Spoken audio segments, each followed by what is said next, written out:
ಒಂದು ಇಮೋಷನ್ ತುಂಬಾ ಸಂತೋಷ ಆಗುತ್ತಾ ಬೇಜಾರಾಗುತ್ತಾ ನೋವಾದಾಗ ಯಾರಾದರೂ ಕನ್ನಡದಲ್ಲಿ ಮಾತಾಡಿಸಿದ್ರೆ ಅದೇನು ಸಮಾಧಾನ, ಅದೇನು ಖುಷಿ. ಅಷ್ಟೇ ಅಲ್ಲ, ಸಿಟ್ಟು ಬಂದಾಗ ಬೈಯೋದು ಸಹ ಕನ್ನಡದಲ್ಲೇ ಬೈದ್ರೇನೆ ಸಮಾಧಾನ.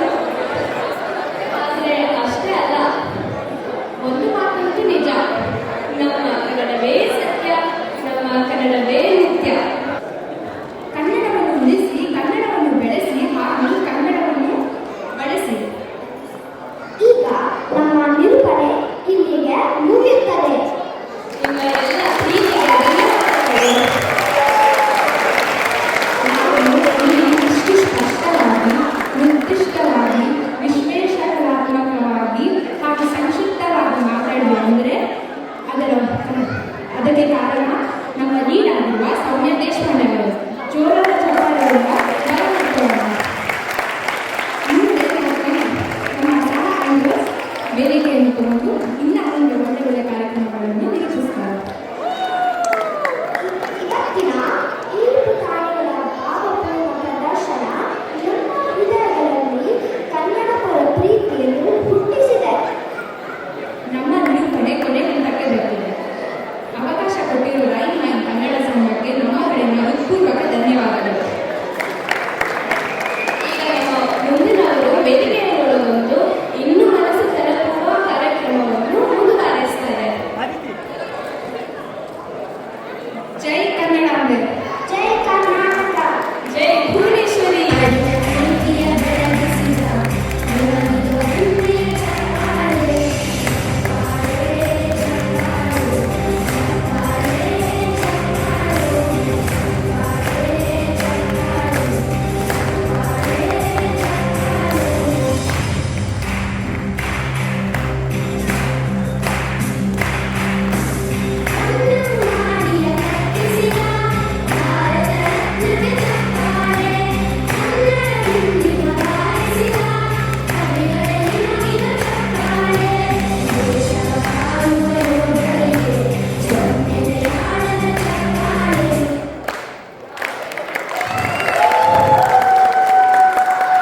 ಹಳೆಬೆಳೆದ ಹೊಸ ಚಿಗುರು ಕೂಡಿರಲು ಮರಸೊಬಗು ಎಂಬಂತೆ ಬೆಳಗಿನ ಕಾರ್ಯಕ್ರಮವನ್ನು ಇಷ್ಟು ಅಂದವಾಗಿ ನಿರೂಪಣೆ ಮಾಡಿಕೊಟ್ಟ ಈ ಮಕ್ಕಳ ಆ ನಿರೂಪಣೆಯನ್ನು ನೋಡೋ ಅಂದ ಚಂದನೆ ಬೇರೆ ಅಲ್ವಾ?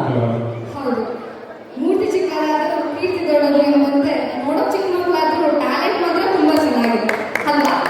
ನಿಜ. ಬಂಧುಗಳೇ, ಕರ್ನಾಟಕದಿಂದ ಸಾವಿರಾರು ಕಿಲೋಮೀಟರ್ ದೂರದಲ್ಲಿರುವ ಫ್ರಾಂಕ್ಫರ್ಟ್ನಲ್ಲಿ ನಾವಿವತ್ತು ಕನ್ನಡ ರಾಜ್ಯೋತ್ಸವವನ್ನು ಆಚರಿಸ್ತಾ ಇದ್ದೇವೆ.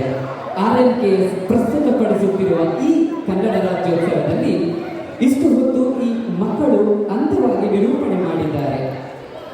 ಹೌದು, ನಾವು ಎಲ್ಲೇ ಇದ್ರೂ ನಮ್ಮ ಕನ್ನಡ ಅಭಿಮಾನ ನಮ್ಮ ಮನಸ್ಸಲ್ಲಿರುತ್ತೆ ಅನ್ನೋಕ್ಕೆ ಇದೇ ಸಾಕ್ಷಿ. ಇಲ್ಲಿರುವ ಮಕ್ಕಳಿಗೆ ನಮ್ಮ ಕನ್ನಡ ಭಾಷೆ, ನಮ್ಮ ಸಂಸ್ಕೃತಿ, ನಮ್ಮ ನಾಡಿನ ಬಗ್ಗೆ ತಿಳಿ ಹೇಳೋದಕ್ಕೆ ಇದು ಒಂದು ಒಳ್ಳೆ ಅವಕಾಶ ಅಲ್ವಾ ಶ್ರೀ? ನಿಜ. ಇಷ್ಟು ಹೊತ್ತು ಇಷ್ಟು ಪ್ರೀತಿಯಿಂದ, ತಾಳ್ಮೆಯಿಂದ, ಮನಪೂರ್ವಕವಾಗಿ ಪರಿಶ್ರಮದಿಂದ ನಿರೂಪಣೆಯನ್ನು ಕಲಿಸಿಕೊಟ್ಟಂತಹ ಸೌಮ್ಯ ದೇಶಪಾಂಡೆ ಅವರಿಗೆ ಇನ್ನೊಮ್ಮೆ ಧನ್ಯವಾದ. ಹಾಗೆಯೇ ಬಂಧುಗಳೇ, ಈ ಮಕ್ಕಳನ್ನು ನೋಡಿ ಇನ್ನು ಉಳಿದ ಮಕ್ಕಳು ಕೂಡ ಪ್ರೇರಣೆಯಾಗಲಿ ಹಾಗೂ ನಿಮ್ಮ ಪ್ರೋತ್ಸಾಹದಿಂದ ಇನ್ನಷ್ಟು ಮಕ್ಕಳು ಕನ್ನಡ ಕಲಿಯಲಿ, ಮಾತಾಡಲಿ ಅಂತ ಹೇಳ್ತಾ ನಾನು ನಿಮ್ಮೆಲ್ಲರಲ್ಲಿ ಇನ್ನೊಂದು ವಿನಂತಿ ಮಾಡಿಕೊಳ್ತಿದ್ದೇನೆ. ಇಷ್ಟು ಹೊತ್ತು ನಿರೂಪಣೆ ಮಾಡಿದ ಈ ಮಕ್ಕಳಿಗೊಮ್ಮೆ ಎಲ್ಲರೂ ಎದ್ದು ನಿಂತು ಚಪ್ಪಾಳೆ ಹೊಡಿಬೇಕು ಅಂತ.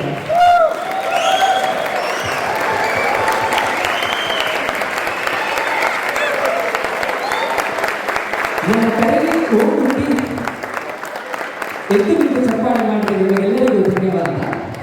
ಮಕ್ಕಳಿಗೆ ನಿರೂಪಣೆ ಕಲಿಸಿದ ಸೌಮ್ಯ ಅವರಿಗೆ ಧನ್ಯವಾದ ತಿಳಿಸ್ತಾ, ನಿರೂಪಣೆ ಮಾಡಿದ ಅದಿತಿ ರಾವ್ ಧನ್ಯವಾದ, ಸ್ನಿಗ್ಧ ಚೌಹಾನ್ ಧನ್ಯವಾದ, ಹಂಸಿನಿ ನವಾಡಗೂ ಧನ್ಯವಾದ.